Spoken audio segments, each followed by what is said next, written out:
Hello दोस्तों, मैं कुणाल शर्मा आप सभी का स्वागत करता हूं अपने यूट्यूब चैनल्स पे।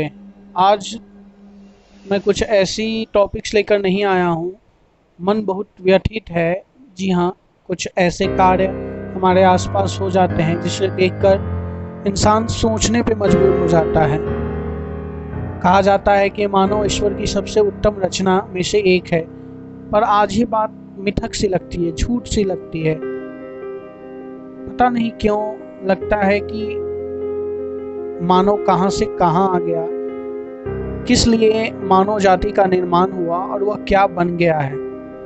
तो मैंने कोशिश की है अपनी एक ये छोटी सी कविता के माध्यम से कि आपको इस बदलते नए युग का दर्शन करा सकूं। तो मैं आशा करता हूं कि मैं आपकी उम्मीदों पे खरा उतर सकूं और मैं जो कहना चाहता हूं मैं वो आप तक पहुंचा सकूं। तो चलिए शुरू करते हैं। मर चुकी है मानवता। जी हाँ, मेरा शीर्षक है इस कविता का कि मर चुकी है मानवता। दया धर्म ही गुण है जिसका वह मानव कहलाता है। गैरों को भी अपना समझे वह मनुज कहलाता है। पर जीवन के इस काल खंड में न दया बचा न धर्म रहा।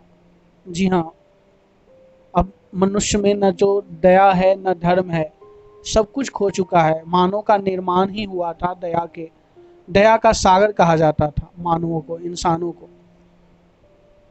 लेकिन आज वो कहीं कहीं नहीं दिखने को मिलता है। मिल भी जाए तो समझो कि आपको भगवान के दर्शन हो गए।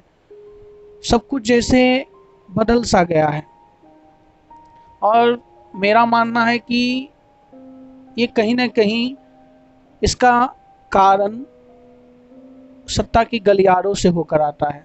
जी हाँ, आप कहोगे कि मैं राजनीति की बात कर रहा हूँ, लेकिन हाँ, ये इस तरह से हमें दृश्य दिखाया जाता है कि हम अपने आंखों पे पर्दा लगा लेते हैं, अपने आंखों को बांध लेते हैं। जैसे कानून को हम कहते हैं कि कानून अपने आंखों पे पट्टी बांध के रहता है, तो हम भी अपने आंखों को पे पट्टी बांधकर कुछ सोचने पे मजबूर हो जाते हैं। अब मैं ज़्यादा न बोलते हुए मैं चाहूँगा कि मैं अपनी कविता पे आऊँ। तो जैसा, ध्यान दीजिएगा। सत्ता के गलियारों से बहता ऐसा एक तूफान चला, जाति धर्म का विष लिए तर्कस से कमान चला।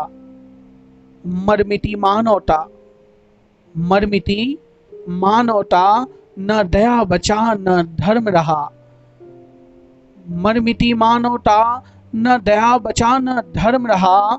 मानव से मानवता छिनते ही, मानव से मानवता छिनते ही खूनी खेल प्रारंभ हुआ। अब मानव से जब मानवता ही छिन जाए, जिसके लिए उसका सृजन हुआ और जिस गुण के लिए वो जाना जाता है, अगर वो गुण ही चला जाए तो फिर तो मानव दानव हो गया। तो वही मैं कहने की कोशिश कर रहा हूँ कि मानव से मानवता छिनते ही खूनी खेल प्रारंभ हुआ। सर्प दंश से भी घातक मानव का अहंकार हुआ। मतलब ऐसा अहंकार कि जिसमें सब कुछ विलुप्त हो जाए। इंसान तो क्या, मतलब वो अपने अहंकार के सामने किसी को भी कुछ नहीं समझता है। आज इंसानों को हम देखें तो वो इस तरह अहंकार में डूब चुके हैं कि उनको अपने सिवा कुछ नहीं दिखता है। वह स्वयं को ही ईश्वर समझ बैठे हैं। और क्या है इसका परिणाम, क्या है, क्या हो रहा है हमारे समाज में, हमारे सामने। गौर कीजिएगा। मैंने कोशिश की है कि आप तक मैं अपने विचारों को पहुंचा सकूं। सर्पदंश से भी घातक मानव का अहंकार हुआ। माँ बहनों के मान भंग कर, माँ बहनों के मान भंग कर अपनी विक्षुब्ध क्षुधा मिटाते हैं। माँ बहनों के मान भंग कर अपनी विक्षुब्ध क्षुधा मिटाते हैं। निहत्थे वृद्धों पे भी देखो कैसे लठ बरसाते हैं। पर ये तो बस एक झांकी है, पर ये तो बस एक झांकी है कई अक्षम्य अपराधों का। चलो सुनाता हूँ एक कलंक कृत एक मानव का। ये तो बस एक झांकी है कल जो हुआ। एक कविता मैंने जब सुबह में न्यूज पढ़ा कि लोगों ने एक हथनी को मार दिया, उसको खाना खिलाने में विस्फोटक डालकर मार दिया। दिल सही में मैं कैसे बयां करूं, कांप उठा कि कोई ऐसे भी मतलब कैसे कर सकता है, सिंपल सी कैसे ऐसे कोई कर सकता है आखिर। ये सोचकर भी कांट इमेजिन, जो कहते हैं ना कि कोई कर ही नहीं सकता है। अगर थोड़ा सा भी किसी के अंदर अगर थोड़ी सी भी दया हो तो कोई सोच भी नहीं सकता है ऐसा करने को जो कल हुआ। तो क्या हुआ, अगर आपने नहीं जाना है, जानते हैं, तो मैं आपको अपने कविता के माध्यम से रूबरू कराना चाहूँगा कि हुआ क्या। तो सुनिएगा। केरल में एक प्रांत है जिसका मल्लापुरम नाम हुआ, वहीं पे अम्बा हथनी संगे जघन्य अपराध हुआ। ये केरल के मल्लापुरम गांव की कहानी है, जहाँ पे एक अम्बा नामक हथनी के संग ये घिनौना हरकत, ये अगन जघन्य अपराध लोगों ने किया। अब किसने किया ये तो पता नहीं, लेकिन जिसने भी किया भगवान का पता नहीं, लेकिन इंसान के अंदर की इंसानियत तो उसे कभी माफ नहीं करेगी। अब हुआ क्या, सुनिएगा। महामारी के इस विभत्स परिस्थितियों में जब जन जन में त्राही है, भूख नहीं लगती सिर्फ मानव को, और भी इस जग में प्राणी हैं। जी हाँ, हर कोई मतलब जीवन के संघर्ष से दौर में जारी है। जीवन का संघर्ष हर किसी के जीवन में जारी है, क्योंकि ऐसी परिस्थितियां ही हमारे समक्ष आ रखी हैं। कोरोना वायरस जब से शुरू हुआ है, हर जगह हर लोग परेशान हैं। तो सिर्फ मानव ही ऐसा नहीं है, इसका असर और भी प्राकृतिक जनजीवन पे पड़ा है। तो उसी में है अम्बा हथनी। थी भूखी, भूखी थी भूखी वो भटक रही, गर्भ में सींच रहे नए जीवन के खाते। थी भूखी वो भटक रही, गर्भ में सींच रहे नए जीवन के खातिर, इधर उधर कुछ ढूंढ रही। देख उसकी ये हालत, देख उसकी ये हालत, एक दानव ने हाथ बढ़ाया, अनानास में विस्फोटक भर उस निरही को खिलाया। ये भगवान, मतलब एक तो वो भूख से इधर उधर भटक रही थी।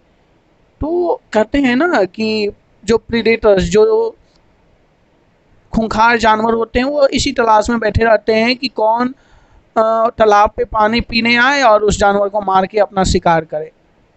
तो वो जो भी मानव था, वो देखा कि वो भटक रही है, उसको पता नहीं क्या सूझा, और उसने अनानास में विस्फोटक भरकर, पटाखे भरकर उसको खिला दिया। सोचिए, सोच कर भी आप सोच भी नहीं सकते, मैं दावा के साथ कर सकता हूँ कि आप ये सोच नहीं सकते, लेकिन उसने कर दिया। उसके बाद जो हुआ, ओ क्या बोलो, भूखी अम्बा ने जैसे ही वह अनानास को निगला, भूखी अम्बा ने जैसे ही वह अनानास को निगला, चिघार उठी वह दर्द में इतना, चिघार उठी वह दर्द में इतना, ये सोच कर ही रूह मचला। ये सोच कर ही रूह मचल जाता है, रोंगटे खड़े हो जाते हैं जब आप सोचोगे भी कि वो आपके मुंह में कुछ खाने को मिलता है और आप फट जाता है। सोचो क्या होगा वह हाल उस समय, आप सोच नहीं सकते हो।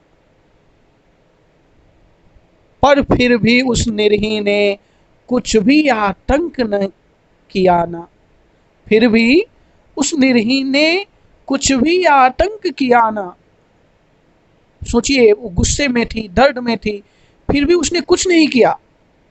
ना ऐसा नहीं हुआ कि वो इधर उधर भागने लगी, लोगों को अम, मारने लगी, चोट पहुंचाने लगी, उसने ऐसा कुछ नहीं किया।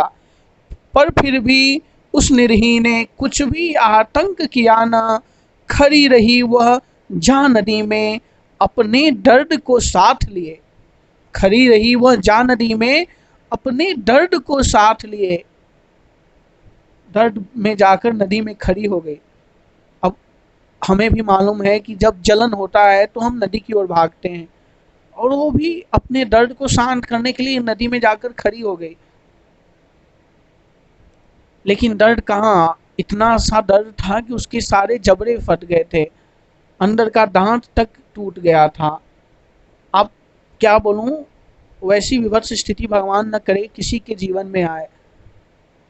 दर्द की जब सारी सीमाएं ने उसके गर्भ जीवन का नाश किया, अब दर्द से उसके अंदर जो जीवन पल रहा था वो भी मर गया। दर्द की जब सारी सीमाएं ने उसके जीवन का नाश किया, छोड़ चली वो भी दुनिया को, देख मानो कि यही विभत्स कला। तो वो भी छोड़ गई, कितना दर्द सहती, छोड़ गई इस दुनिया को, छोड़ गई इस लोक को, जहाँ पे उसने देखा कि मानव की कला, मानव की कृतियाँ इतनी जघन्य हो गई हैं, इतनी गंदी हो गई हैं कि जहाँ पे जीना मुश्किल ही नहीं, नामुमकिन सा लगता है। मेरे इस कविता का बस यही उद्देश्य है कि आप हम सब देखिए, हम सब के सामने ऐसी घटनाएं घटती हैं। ऐसा नहीं है, ये तो एक ऐसी घटना है जो सब लोगों ने देखा, सब लोगों के समक्ष आया, लेकिन ऐसी बहुत सारी घटनाएं हैं जो हमारे समक्ष घटती है और हम उसको इग्नोर कर देते हैं। तो मैं बस आप लोगों से यही उम्मीद करता हूँ कि अपने अंदर के इंसान को नहीं मारिए, अपने अंदर की जो इंसानियत है, क्योंकि इंसानियत ही इंसान को बनाता है। और जब इंसानियत ही, मानवता ही नहीं रहेगी तो फिर मानव जीवन ही क्या, फिर तो वो दानों का जीवन है। तो मैं बस इन्हीं शब्दों के साथ अपनी वाणी अपनी वाणी को विराम दूंगा। भगवान अम्मा और उसके गर्भ में पल रहे बच्चे को नया जीवन दें, और आशा करता हूँ कि आने वाले समय में इस तरह की घटनाएं न सुनने को मिले, न देखने को मिले। जय हिंद।